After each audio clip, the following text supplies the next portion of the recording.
Good afternoon, everybody. Good to see you. Dr. Shaner, good to see you. Hi, everyone. Good to see you. Thanks for having us. Thanks for being here. This is good. This is good. I think we're just waiting on Congressman Meijer, and then we can get started. Great.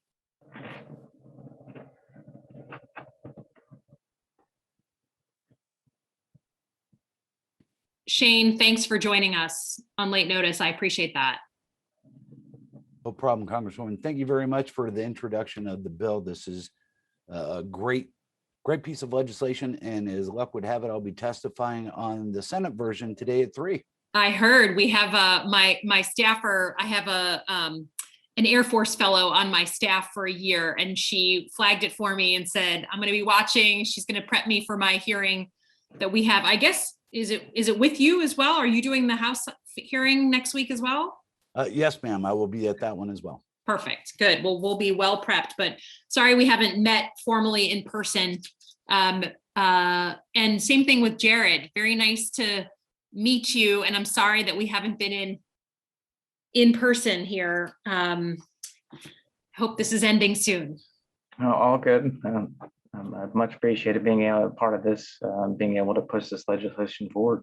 No, it's great. It's great. It's a good thing to do. All right, we will wait for Congressman Meijer, and then we'll get started. I think we've actually got Congressman Meijer right there. There he is. Hey, Peter. Hey, Alyssa. Good afternoon. Good afternoon. All right. Austin, whenever you're ready, we are ready to go. I think we're all set. So, ma'am, if you want to go ahead and take it away. Appreciate everybody joining us today to talk about a very important topic. And we'll jump right in, and I'll turn it over to Congresswoman Slotkin first. Great. Good afternoon, everyone. Thank you for joining us on a topic that I feel very passionate about for a whole bunch of reasons, both personal and professional. The topic that we're talking about today is, burn pit legislation that we're introducing. It's really a part of a bigger conversation that we're starting to have on the Veterans Affairs Committee around toxic exposure. And while some may be super familiar with this, I think there's a whole community that's very focused on some of the things that our servicemen and women are exposed to that affect their health in really detrimental ways. When they wake up and find themselves out of the service and having strange ailments, rare ailments at earlier than normal ages. And for those who may not be super familiar with burn pits, I think of burn pits as this generation's Agent Orange. It's exposure to something particularly in areas that are combat zones where we're dealing with conflicts, and where, for those who don't know, when we're overseas in one of these places and we're not, for instance, at Germany at a base or something, we burn everything. And I mean everything. And I know that lots of folks who are on the screen here are willing to speak to that issue. This issue is personal to me in particular because I served 3 tours alongside the military as a CIA officer in Iraq, and the burn pits were ever present. I mean, I can't think of a day in my 3 tours that I wasn't smelling particularly noxious fumes. And by the time I ended my 3rd tour, and when my husband was coming home from his tour, was an Army colonel at the time, they were testing everyone for some really strange eye infections.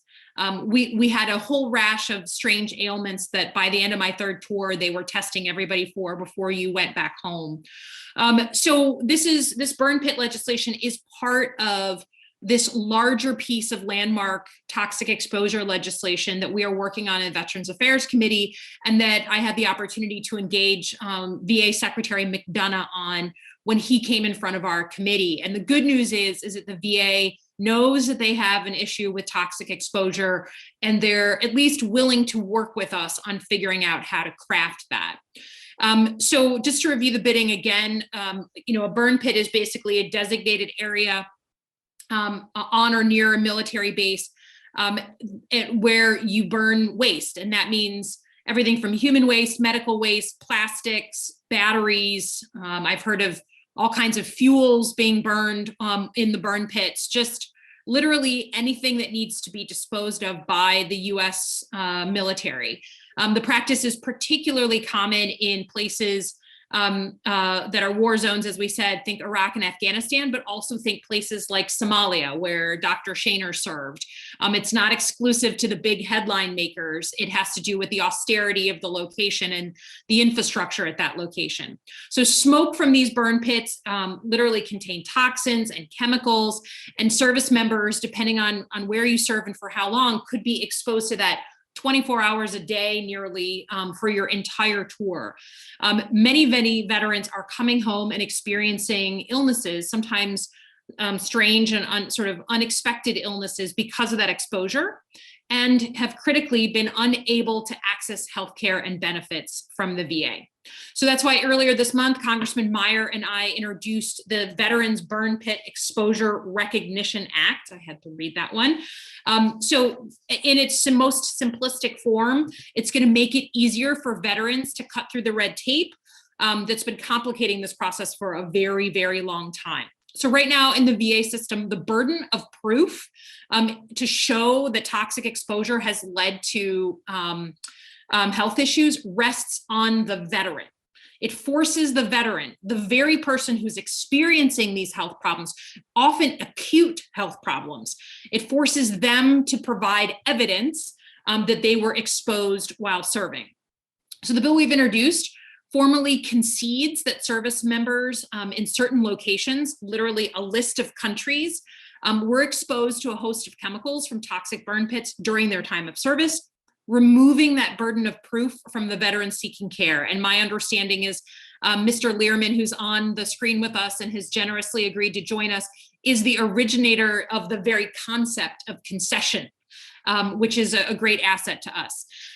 So just to give you a sense of the problem, from June 2007 to December 2020, we had 13,000 veterans file burn pit related claims, but less than 3,000 of them were approved. And I think that this is the kind of thing that is vastly underreported. Veterans either do not know or are unwilling to cut through that red tape or attempt to in order to make that claim. So they're just simply dissuaded from even engaging with the VA on this. And the bottom line is you shouldn't have to be fighting the VA at the exact moment that you are fighting for your life in this illness that you're dealing with.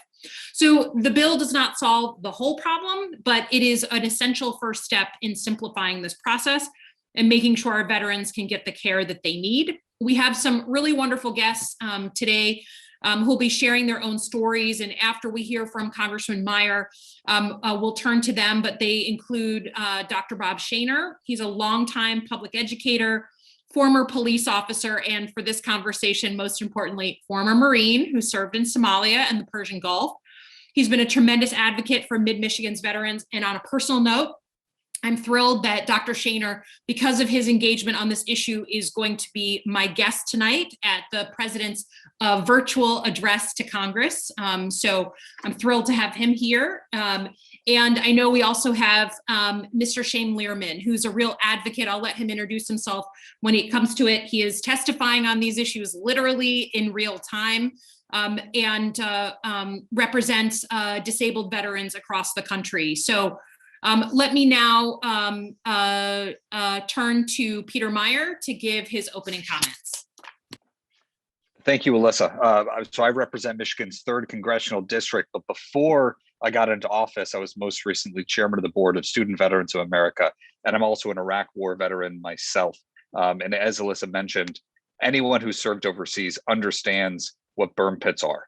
There was a day where I woke up on a small joint Iraqi base on the outskirts of Baghdad. I thought our building was on fire, and it was just the Iraqis dumping a bunch of plastics into a 55-gallon drum outside our window and letting that on fire to dispose. And that's, from the smallest bases to the very large ones where there would be, an acre large area that would just be smoldering to get rid of those various debris and refuse. This has been something that's been a marker of our more recent conflicts. And one of the things that I think is underappreciated, and Elissa mentioned this talking about Agent Orange, is just how long it often takes for us to acknowledge that these are service-connected issues and service-connected disabilities. With Agent Orange and that dioxin exposure, it took decades for the VA and DoD to finally turn around and say, listen, we understand that there's a burden on us to treat these service-connected issues. But those decades were years that were spent without being able to have access to the medical care or to have that early intervention that could have made a real dramatic and lasting difference in the lifespan of those veterans. And so this is, as Representative Slotkin mentioned, it's a first step, right? There's a broader comprehensive package of bills that we hope this will add to, but trying to peel back that burden on the service member to prove the connection, to be able to prove that the toxins that may have contributed to their ailment were present at that burn pit, that is going to help us stem that tide of disapprovals of claims. But more importantly, making sure that as we go forward, that the VA and DoD are not caught in an inherently reactive mindset every step of the way, where the burden falls on service members who may be chatting in a Facebook group and saying, hey, are you suffering the same things I am? And noticing above average and above early degrees of exposure to these issues. And that is something that I really hope that the VA and DoD take heart in, because it's simply unacceptable that we have far too many of our service members coming down with ailments, far earlier than they should, at far greater rates than they should, and the DoD and VA trying to wash their hands of it. So I'm proud to support this legislation, again, as the first step to getting that broader presumption of care, but really making an impactful difference in the lives of our veterans and service members, because these are our friends. These are folks that we served with, who've served our country, who have put themselves in harm's way, and who are working to make sure that we are taking care of them, of those who have borne the battle, and maintaining that legacy and that promise to future generations. So with that, Elissa, I'll throw it back to you to introduce some of our panelists and hear their remarks. Great. Thank you, Peter. Next, we're going to turn to Jared Enox. He's a resident of Clarkston, so my district. I'm here in Holly. He's just down the road, 10, 12 miles, right here in mid-Michigan. He's a veteran of the war in Iraq, and he knows firsthand the health consequences that veterans are struggling with due to toxic exposure. His story is really compelling. And with that, Jared, I will turn it over to you. Thank you so much, Congresswoman Slotkin and Congressman Meijer, for inviting me today.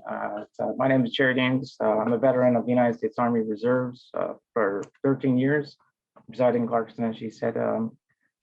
Joined back 2007, got deployed to Joint Base Balad, Iraq, about March 2010 to April 2011.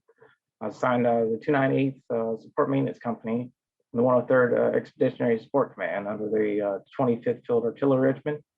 I worked directly around open burn pits at our base, discarding trash, waste, equipment, anything that we deemed that wasn't sellable to locals or to be sent home. It was mostly incinerated using jet fuel as a catalyst. That was just to keep the temperatures high enough to more or less melt anything. These pits that was on my base was about 10.5 acres in size. It burned 24 hours a day, all 13 months that I spent in Iraq. It's an overwhelming smell of burning plastic and jet fuel. It was just almost nauseating and debilitating, and on any type of exercises that you tried performing. So you could smell it pretty much the entire time you were there. Day before we left country, that was when I was giving my burn pit litter exposure to be put in my medical records, just stating that the environmental impacts and exposures of the health risks that we had been exposed to. It also had a date on it dating back to 2006. We had not been properly warned about these health risks and exposures until we had left country, in my case. In the years since I returned home, my health declined significantly. I've had neuropathy, vitamin deficiencies such as cachexia. I've had low blood cell, white blood cell counts. I've had myocardial ischemia, colitis, muscle spasms. I have an anatomy book. It's about 1,000 pages that I've gone through private doctors to figure all this out. So I've tried over the last 10 years to get coverage and care that I needed to the VA, but it never felt like the underlying health issues I've had were addressed. Eventually, I started seeing the private doctors. Just once I showed that letter to my private doctor, he stated that I probably would need to be monitored every year to check blood work, vitals, and bodily functions to see signs of either failing or deteriorating health conditions due to the toxins and exposures that were there. Life has been hard since I've come back from Iraq. So the VA's made it much harder just trying to get any kind of recognition for this. The reality of the exposure is burn pits are just as serious of an exposure as Agent Orange. And our veterans are being left behind by the current systems. The bill that Congress Slotkin and Congressman Meijer are pushing as the first step to help hopefully fix this problem. But veterans like me are dealing with serious health issues, and we shouldn't have to battle the VA to get the coverage we need for the conditions that are resulting from toxic exposures, as well as some health screenings going forward to see the extent of the current exposures. We can't let our veterans be tied up by red tape and come home from service. We made a sacrifice and promised our women and men in uniform, providing them the care they need is an essential part of keeping a promise. If you're willing to spend this much in the military budget, at least 1/3 of it should go for treatment and care of the soldiers that are exposed to these burn pits and the help. The Veteran Burns Pit Expose Your Act should help keep that promise. Thank you. Thank you, Jared. I appreciate that for that firsthand account of sort of how it works. And again, that battle as you're trying to figure out what is wrong with you, that having to battle the VA and figure that out, it just is, we all know how complicated getting access to medical care can be, but it shouldn't have to be insurmountable, basically. So I will now talk to Dr. Shaner, turn to Dr. Shaner, who I introduced briefly before, a former Marine who served in Somalia and who had really personal experience with folks that he served with. And with that, Dr. Shaner, I'll turn it over to you. Oh, I think you're on mute. 4,000 more times, I'll stop doing that. Go for it. Thank you to Congresswoman Slotkin and Congressman Meijer for inviting me to join you here today. I'm here as a witness and an advocate for the Marines, soldiers, sailors, and airmen who I served with in pre-9/11 Somalia and the Persian Gulf. We comrades know all too well the health consequences that our service members are suffering from due to toxic exposure.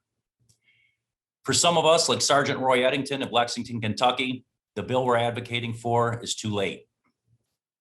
On December 9th, 1992, my Marines and I went ashore as an element of the 15th Marine Expeditionary Unit in execution of Operation Restore Hope in Mogadishu, Somalia. Shortly after landing, we initiated operations ashore that included escorting relief supplies across the Green Line in Mogadishu, the line that separated the warring factions. Our main mission was armed escort of relief supplies throughout the famine triangle. To put it mildly, we witnessed death, destruction, and human suffering that is beyond comprehension of the five senses. We were exposed to untold toxic materials, as well as the extensive use of burn pits to dispose of everything from human waste to captured arms and ammunition. Marines like Sergeant Eddington, who went into Somalia as a corporal and was promoted by the Commandant of the Marine Corps for his meritorious service, and like many others that served like him, performed their duty beyond what one could expect of the conditions that were so unimaginable. They served our country selflessly, and they deserve better. Big Roy, as most of his fellow Marines referred to him as, even 25 years later, lost his battle to a rare lung disorder and cancer on February 28th, 2021. His family still waits for adjudication on his disability claim. Again, our service members deserve better. We truly appreciate the efforts of Congresswoman Slotkin, Congressman Meijer, in getting them the support they earned. I say it again, the support they earned. We need the Veterans Burn Pit Exposure Act signed into law as soon as possible. It was a privilege and honor to serve with the Marines and sailors of the 15th Marine Expeditionary Unit, some of whom are behind me in my backdrop, in Somalia. And I know that the soldiers and airmen who serve there with us share a similar sentiment about their comrades and their service. The Veterans Burn Pit Exposure Recognition Act is critical in recognizing our service, our sacrifice, and getting us the support that we earned. Thank you. Thank you, Dr. Shaner. Appreciate that. We will now turn to Shane Learman. He's the Deputy National Legislative Director for the Disabled American Veterans. He has been an advocate for veterans across the country for 20 years. He's also a Marine and a Nebraska native, which we will excuse him in this room of Michiganders, or this group of Michiganders. And as I mentioned, he's testifying in front of the Senate this week, at the House, I think next week, on this very issue. So with that, Mr. Learman, over to you.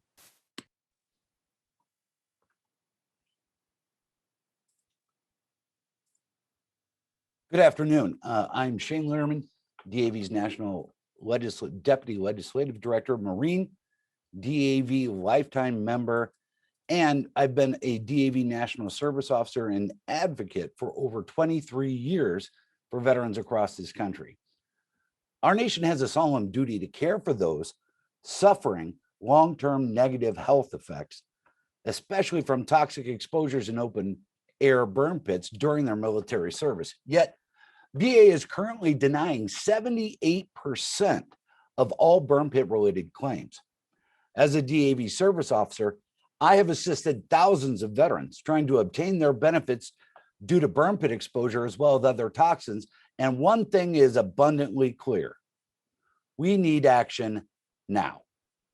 DAV supports the Veterans Burn Pit Exposure Recognition Act, as it would concede exposure to dozens of chemicals for all veterans who served in areas where burn pits are known to have been widely used, meaning those seeking healthcare and benefits for illnesses not yet considered presumptive diseases would no longer have to provide specific evidence of their exposures. And in even certain circumstances, it will require VA to provide a medical examination with an opinion if that condition the veteran is suffering from is related to those chemicals now known in the burn pit exposure. Since 2007, DAV has been advocating for VA's recognition of burn pits and for legislation to provide access to healthcare and benefits. On behalf of DAV's over 1 million members, we thank Representative Slotkin and Representative Meijer for their leadership in this effort that will assist roughly 3.5 million affected veterans. Too often, our nation has been slow to provide these men and women with the needed healthcare and benefits. We look to Congress to take immediate action on the Veterans Burn Pit Exposure Recognition Act, so those exposed can receive the benefits they have earned. Thank you for inviting me today. I'm very proud to be here and excited to see this issue, specifically this bill, move forward today in the Senate at a hearing and next week in the House. Thank you. Great. Thank you, Shane. And just for folks' awareness, just because I thought this was an interesting data point, we listed the countries where people may have served as a way to indicate whether there should be this concession, this understanding that they were exposed to burn pits. And just to give you a sense of it, it's Iraq, Kuwait, Saudi, Oman, Qatar, Somalia, Afghanistan, Djibouti, Syria, Jordan, Egypt, Lebanon, Yemen, Uzbekistan, and the Philippines. So it's really a much wider spectrum of folks based on their service, since we know burn pits were used regularly in all of these locations starting in 1990 and beyond. With that, I'm going to turn it back over to Austin from my team to open it up to questions. Thanks again for being here, for all the media, and to all of our guests. And over to you, Austin.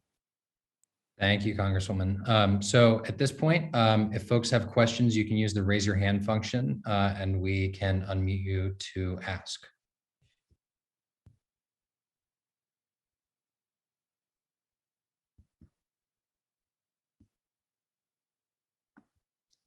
All right, so first, let's go to Melissa Burke, the Detroit News. Hi, thanks for doing this call. This is super interesting. My question was actually for Jared. I just was hoping to clarify. You mentioned that you had been trying for a decade to get coverage and care with the VA, but never felt like those medical issues were really addressed. I just wanted to clarify, are they denying, have you had a denial that they say that some of your conditions or all your conditions are not related to the burn pit exposure? Or can you talk just a little bit about how that's worked out? As far as I haven't really gotten acknowledgement from the VA themselves for the exposures. I've had the runaround from both the Ann Arbor and Detroit VA. I said the Ann Arbor eventually told me that it was in my head.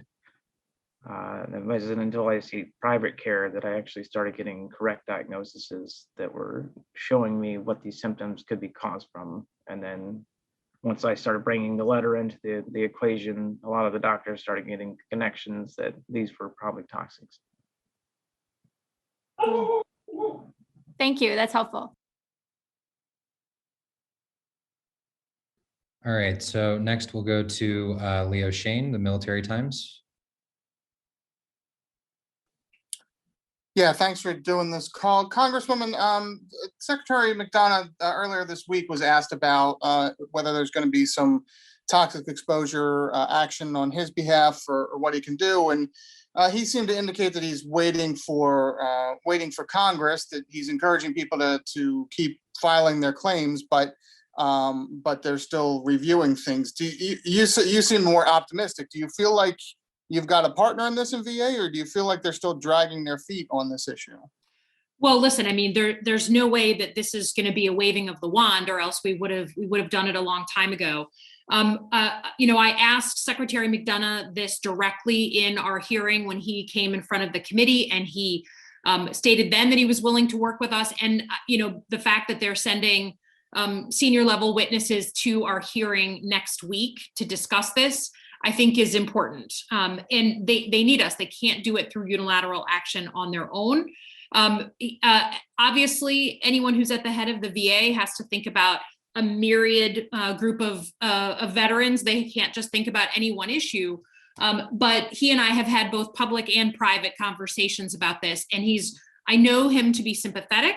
And I consider him a partner in this effort, which I think is important. I've personally invited him to come to Michigan to talk to folks about this issue, to visit a state that frankly doesn't have active duty military bases, where our veterans have a much higher suicide rate than the national veteran average, and where the average veteran is pretty far from the flagpole and from that community. I want him to hear directly from veterans who aren't, living right outside a base. So that he can talk about these issues, but also about things like suicide, things like access to services. So, he's been amenable. And an interesting data point is that the spokesman for the VA, Sean Turner, is a resident of the Michigan's 8th District. He lives in East Lansing. And we just had coffee this past week to talk about what we can do together on, frankly, toxic exposure generally. And just one quick question for Shane at the Legion, if I could. Shane, you referenced that 78% rejected rate. That came up. Secretary McDonough said he thinks that it's lower than that number, but he hasn't provided another one. What's your source on that? Thanks, Leo. Our source on that was information released directly by VA last year. And actually recently that information, to your point about what Secretary McDonough said, we did receive some information recently that confirms those numbers to be roughly around 77.5%, 78%. And I believe that information will be discussed further at the hearing today. All right, great, thanks. Any other questions before we wrap things up?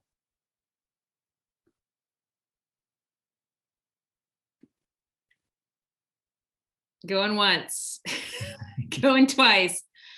Guys are an easy group. It looks like we are in good shape. So we will leave it there. Congresswoman Slotkin, Congressman Meijer, and Jared, Dr. Shaner, and Shane, thank you all so much for taking the time. We appreciate it. Thanks, everybody. Appreciate your interest. Thank you all. Thank you.